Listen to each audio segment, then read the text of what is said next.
Vous écoutez Al Jayshen 3, le journal.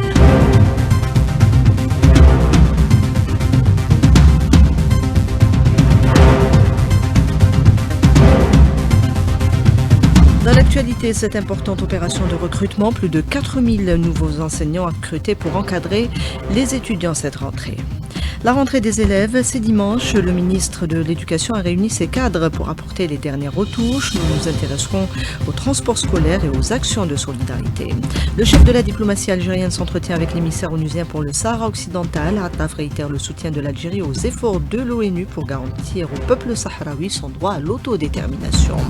L'offensive sur Gaza se poursuit avec l'intensification des bombardements. La ville de Gaza se retrouve isolée et l'armée d'occupation se félicite de la fuite des Palestiniens de cette région.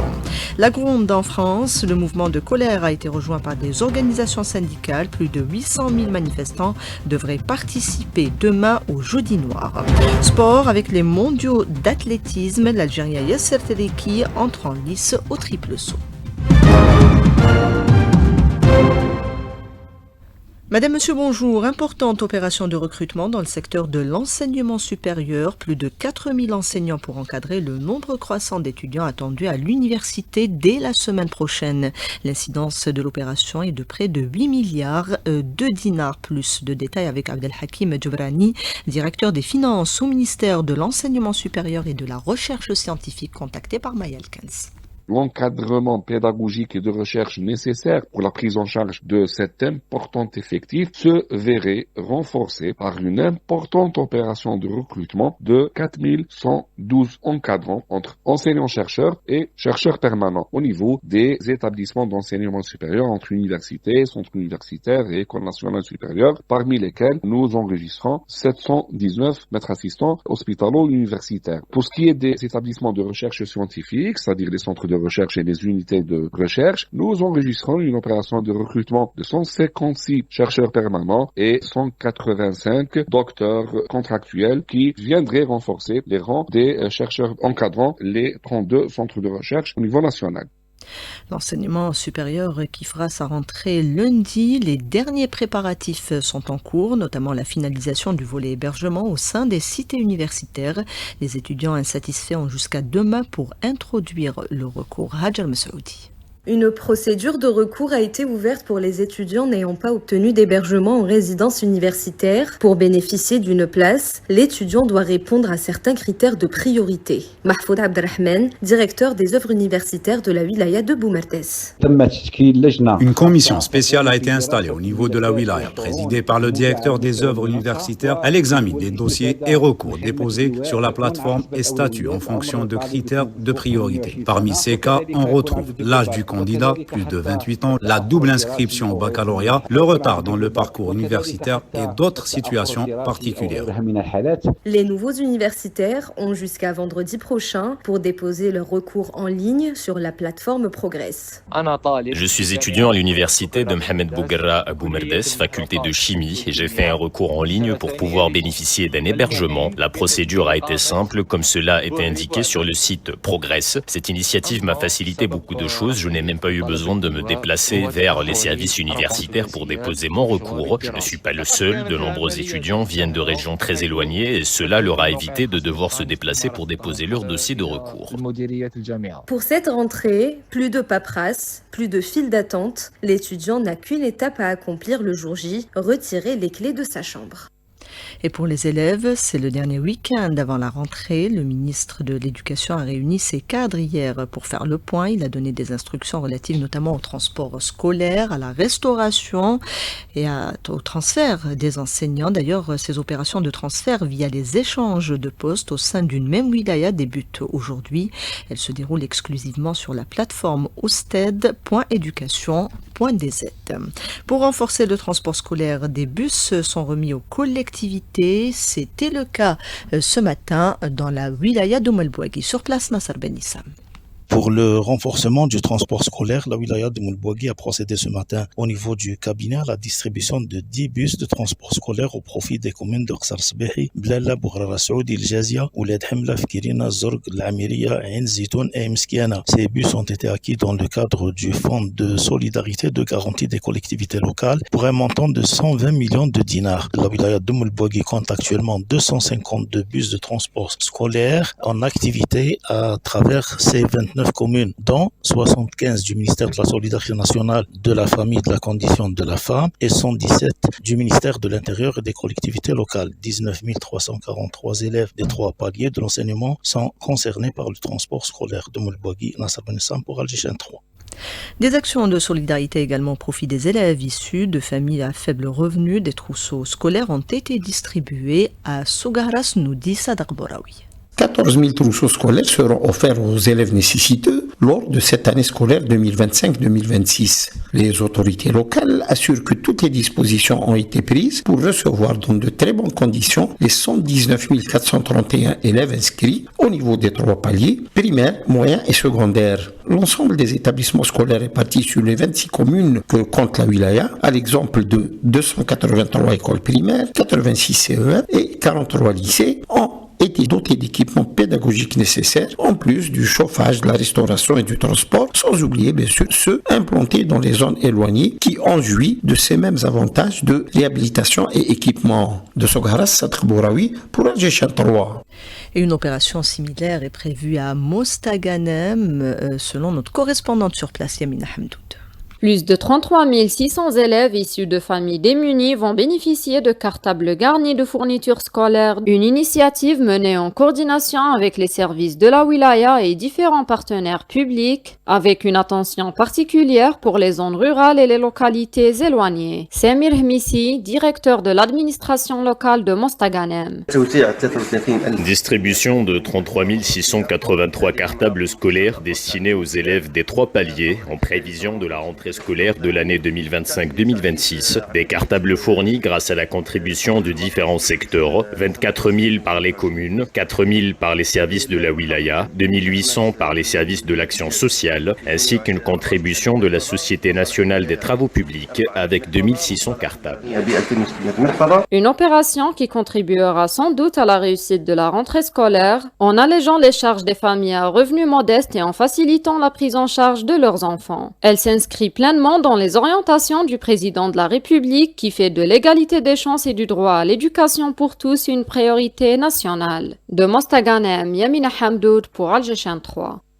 Dans le but de promouvoir les exportations du ciment, le chef de l'État avait donné des instructions, notamment pour l'ouverture d'un port entièrement dédié à l'exportation de ce matériau de construction. Les infrastructures et la logistique sont importantes, explique l'expert en mines Abderrahman Sadiri, invité du jour avec Nisrine Dahmoun.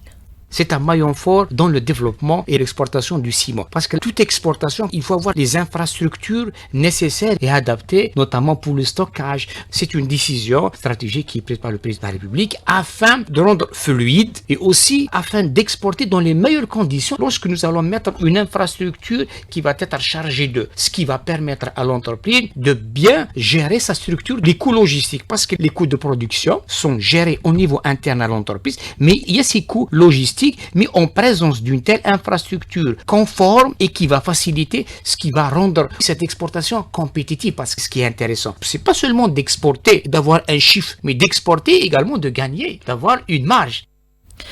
Dans le cadre de la préparation de la réunion du Conseil de sécurité sur la question sahraoui prévue en octobre, le chef de la diplomatie algérienne a reçu hier soir l'envoyé personnel du secrétaire général des Nations Unies pour le Sahara occidental.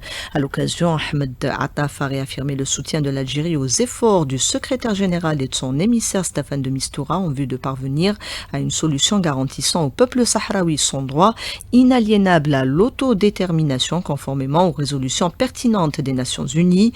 Attaf a évoqué le rôle central de l'ONU, estimant nécessaire de placer sous son égide toutes les initiatives visant à garantir et à organiser des négociations directes et sans conditions préalables entre les deux parties au conflit, à savoir le Maroc et le Front Polisario. Révision des statuts et du règlement intérieur de l'Union parlementaire africaine. Les travaux ont été lancés ce matin à Alger, au siège de l'APN. Il s'agit d'une étape importante pour bâtir une union parlementaire moderne, dynamique et capable d'incarner les ambitions politiques du continent, affirme le président du comité en charge de la révision, le sénateur camerounais Pierre Flambeau-Ngayap, propos recueillis par Ibtihal Addoun. Aujourd'hui, nous sommes convenus de nous retrouver à l'invitation de l'Assemblée populaire nationale d'Algérie pour terminer la réflexion sur ces propositions d'amendement afin qu'elles soient soumises à la prochaine conférence des présidents, d'abord au comité exécutif qui précède la conférence des présidents, la prochaine devant se tenir au mois de novembre prochain à Kinshasa, en République démocratique du Congo, avec notre volonté commune de construire une nouvelle union parlementaire africaine, moderne, dynamique, adaptée à son contexte de l'heure, que nous parviendrons à des conclusions qui seront présentées au comité exécutif et à la conférence des présidents en novembre prochain, avec des chances réelles d'être adoptées par ces deux instances suprêmes de notre Union. Direction Raza, des bombardements intenses avec cette offensive qui se poursuit sur Razaville en raison de ces attaques pour détruire toute la ville. L'accès à Internet et aux services de téléphonie ont été complètement coupés dans les gouvernorats de Raza et du nord de l'enclave. L'armée d'occupation a déclaré qu'environ 350 000 Palestiniens sur environ 1 million d'habitants avaient été contraints de quitter la ville depuis hier. Une commission mandatée par le Conseil des droits de l'homme des Nations Unies accuse officiellement Israël de commettre un génocide. On écoute à ce propos le juriste Franco Fattorini. Il répond depuis Genève à Rabia Slimani. Cette commission internationale indépendante a récolté toutes sortes d'informations. Il y a tous les éléments constituant un acte de génocide. Maintenant, quelles sont les conséquences? Il appartient aux États signataires de la Convention, partis à la Cour pénale internationale, de exécuter le mandat d'arrêt Benjamin Netanyahou porté devant la Cour internationale. C'est une règle pas constante. Depuis le début, Netanyahou ne fait que mettre en œuvre le projet sioniste du Grand Israël. Il l'a déclaré, l'État de Palestine n'existera jamais. Sa vision des choses, tout ce qu'il met en œuvre actuellement ne fait que répondre à ce dessein sioniste du Grand Israël. On se demande qu'attendent les autres pays pour arrêter ce carnage, ce génocide. Par ailleurs, un tunnel situé en contrebas de la ville de Silouane, à quelques mètres de la Sainte Mosquée d'Al-Aqsa, a été inauguré. Un réel danger, explique le politologue Saad Fahmi.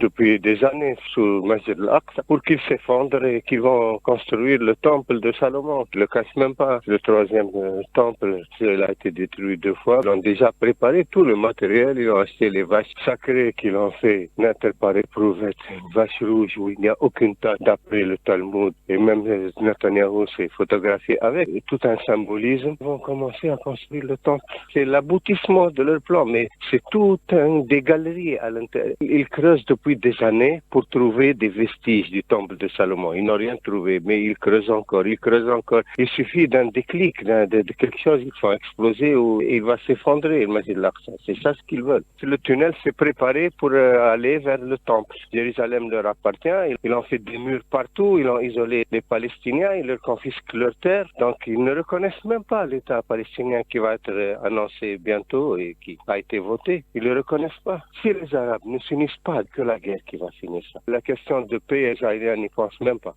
Retour au journal avec ce vaste mouvement de protestation sociale attendu demain en France. C'est le ras-le-bol qui s'exprime devant les orientations budgétaires du gouvernement. Le pays devrait être paralysé demain, nous dit Fatiha Kamelia, notre correspondante à Paris.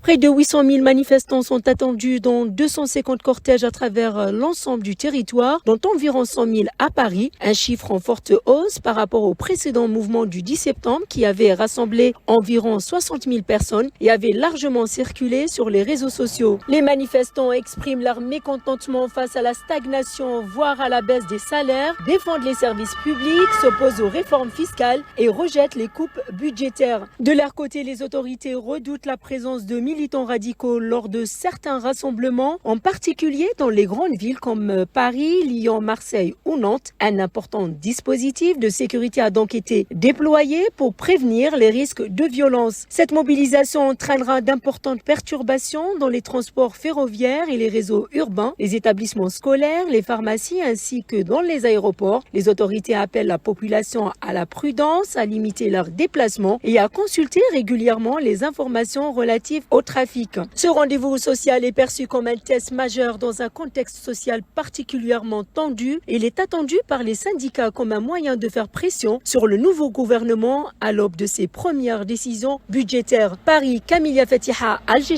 3. Ce rapport, à présent, plus de 15 000 morts pourraient être attribués au changement climatique dans les principales villes européennes, un chiffre enregistré cet été, Hamid Belkacem. Oui, les chercheurs ont travaillé sur 854 villes européennes. Résultat, les changements climatiques sont responsables de 68% des 24 400 morts enregistrés juste cet été. Entre 15 013 et 17 864 décès liés cet été à la chaleur. Et ces villes ne représentent qu'un tiers de la population européenne. Les effets sur la santé des chaleurs sont bien connus. Aggravation des troubles cardiovasculaires, déshydratation, troubles du sommeil, et les plus âgés sont de loin les plus à risque d'en mourir. Conclusion, le réchauffement climatique a contribué à plus de 15 000 morts en Europe, dont 800 morts à Rome, 600 à Athènes et plus de 400 à Paris. Des soins sûrs pour chaque nouveau-né et chaque enfant, c'est sous ce thème qu'est marquée aujourd'hui la journée mondiale de la sécurité des patients. En la matière, beaucoup d'efforts ont été consentis par l'Algérie. Abdelrazak Bouamara, directeur général de l'INSP, au micro de Mahdi Haddaoui. Alhamdulillah, il y a un grand pas qui a été réalisé, mais cela n'empêche pas de déployer un autre effort toujours, puisque réduire la mortalité, c'est un objectif indéterminé. On doit continuer à améliorer ce taux jusqu'à, Inch'Allah, avoir, pourquoi pas, c'est très difficile d'avoir 0 décès, mais pourquoi pas, avec la contribution de tout le monde, d'atteindre en fait cet objectif. Une page mémoire dans ce journal. Une conférence est revenue aujourd'hui sur le GPRA. Le GPRA, un outil pour l'indépendance. C'était ce matin au forum du quotidien El Moudjahid. Le compte rendu de Mariam Djagri. Un hommage appuyé a été rendu à Farhat Abbas. Houssine Mezali, écrivain, historien et journaliste pionnier de la presse algérienne durant la guerre et post-indépendance, revient sur le rôle visionnaire du premier président du GPRA et sur son héritage dans la lutte pour l'indépendance. Farhat Abbas, c'est l'homme politique le plus énigmatique de l'Algérie. C'est en 1899. Et à l'époque, l'Algérie était colonisée, donc il n'avait pas beaucoup de chances de briller dans la société. Mais il a bénéficié de certaines circonstances, il en a profité. La soutenu un doctorat en pharmacie. Il a créé un parti politique qui s'appelle l'Union démocratique du manifeste algérien. Et c'est là où il est appelé par le FLN pour diriger le Front de libération nationale, c'est-à-dire le GPRA. Et c'est là où il décolle. Comme son nom l'indique, le gouvernement provisoire de la République algérienne, c'est un pas en avant extraordinaire. En créant le GPRA, le FLN disait à la France, maintenant on peut négocier. À la fin de la guerre, le GPRA négociera avec le gouvernement français pour l'indépendance de l'Algérie. L'indépendance arrachée, elle n'a pas été octroyée. Au-delà de son indépendance, l'Algérie, à travers le GPRA, a fait de la cause nationale un symbole universel. En inscrivant l'autodétermination au cœur des débats internationaux, elle a ouvert la voie à d'autres peuples colonisés pour revendiquer leur liberté. Place à l'actualité sportive avec vous, Ali Hamouche. Bonjour. Bonjour Naïma. Les mondiaux d'athlétisme et l'entrée en lice aujourd'hui de Yasser Teleki au triple saut. Super performance de Yasser Teleki pour son entrée en lice dans ce championnat du monde qui se déroule à Tokyo lors des éliminatoires ou les qualifications du triple saut. Donc sur le premier essai, Yasser Teleki a réalisé la meilleure performance des qualifications avec 17 mètres 26 cm. La finale est prévue ce vendredi à partir de 12h50 heure algérienne. Il faut savoir que Yasser Teleki, on compte beaucoup sur lui pour décrocher une médaille dans ce championnat du monde donc d'athlétisme qui se déroule à Tokyo. Et on reste avec l'athlétisme pour parler de nos deux demi-finalistes, James Djati et Slimane Moula, donc à suivre demain. Leur demi-finale à partir de 13h45. James Djati, dans la première demi-finale, sera en compagnie du champion du monde, le Canadien Marco Arop, alors que Slimane Moula, dans la seconde demi-finale, sera en compagnie du champion américain Donovan Brazier. L'actualité, c'est également du basketball, du football également, avec la 5e journée du championnat de Ligue 1.